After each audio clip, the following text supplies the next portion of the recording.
There's a man in Connecticut worth tens of millions of dollars. He owns a few homes, he flies commercial, his kids go to public school. Meanwhile, there are couples with solid savings who believe they'll need $15 million just to retire comfortably.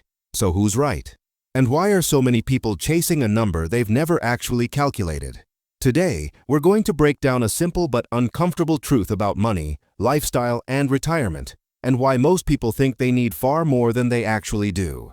The big misunderstanding about wealth. Most people assume that more money automatically means a dramatically better life. But after a certain point, that just isn't true. There's a huge psychological gap between $5 million and $50 million. But the lifestyle gap? It's surprisingly small. You're not suddenly flying private every weekend. You're not buying yachts. You're mostly just choosing between a good restaurant and a very good restaurant. The mistake people make is confusing financial security with financial excess. The wealth ladder. Think of money like a ladder. The first few rungs change everything. Going from barely any savings to having an emergency fund is life-changing. You sleep better. You're not one crisis away from disaster. Going from $100,000 to $500,000 still matters a lot. Now you're thinking about home ownership, flexibility, maybe even freedom. But here's where it gets strange. Once you're financially secure, each extra rung adds less and less to your daily life. At some point, the ladder keeps going, but the view doesn't really change. How wealthy people actually spend. When you look at real spending data from genuinely wealthy people, the pattern is clear. Households with under $1 million spend comfortably but carefully. Households worth several million spend more, but not wildly more. Even people worth tens of millions usually live very normal lives. They don't spend millions every year. They spend a few $100,000.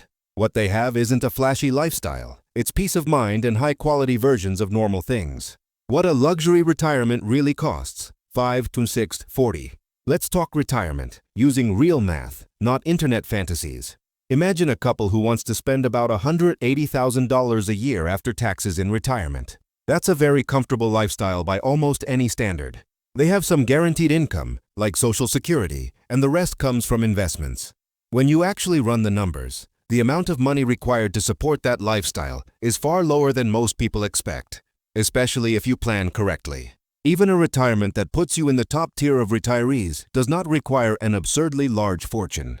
The early retirement myth, 640-810.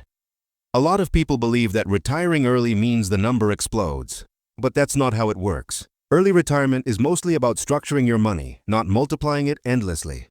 You need a short-term bridge fund for the early years, long-term investments that keep growing, and a realistic understanding that spending usually goes down as you age. With the right structure, retiring earlier doesn't mean doubling your target. It means planning smarter. Why the industry pushes bigger numbers? Here's the uncomfortable part. The financial industry benefits when you believe your number needs to be bigger. Advisors earn more managing larger portfolios. Content creators get more attention when they promote extreme targets. Fear keeps people working longer than necessary. There's a reason you constantly hear that 10 million is the new middle class. It keeps you anxious, and anxiety is profitable. The real problem, moving goalposts. Most people don't have a clear plan. They just keep moving the goal. They think, I'll feel safe at 3 million. Then it becomes 5, then 8, then 15. The number stops being about lifestyle and becomes a placeholder for fear. But enough is not a mathematical value. It's a psychological decision. Simple real-life example. Imagine you're in your mid-40s. You're married, earning a good income, and living comfortably, not extravagantly. You save consistently, you invest steadily. You don't chase unrealistic returns. If you keep doing exactly that for another decade, the math often says you're done, long before you ever hit the massive numbers people talk about online. Not because you're settling, but because your lifestyle doesn't actually require more. 2 important reality checks. First, lifestyle inflation is real. People almost always spend more than they think they will. Second, guaranteed income sources matter a lot. Every dollar you receive without touching investments dramatically reduces how much you need saved. Ignoring these factors leads people to massively overestimate their required net worth. The dark truth about money. Most people will never do this math. They'll chase a big number because big feels safe. They'll work longer than necessary because uncertainty feels scary. And the system will quietly encourage it. But the people who retire early and stay retired share one thing in common. They stop optimizing for the biggest possible number and start optimizing for enough. Practical takeaways. Ending.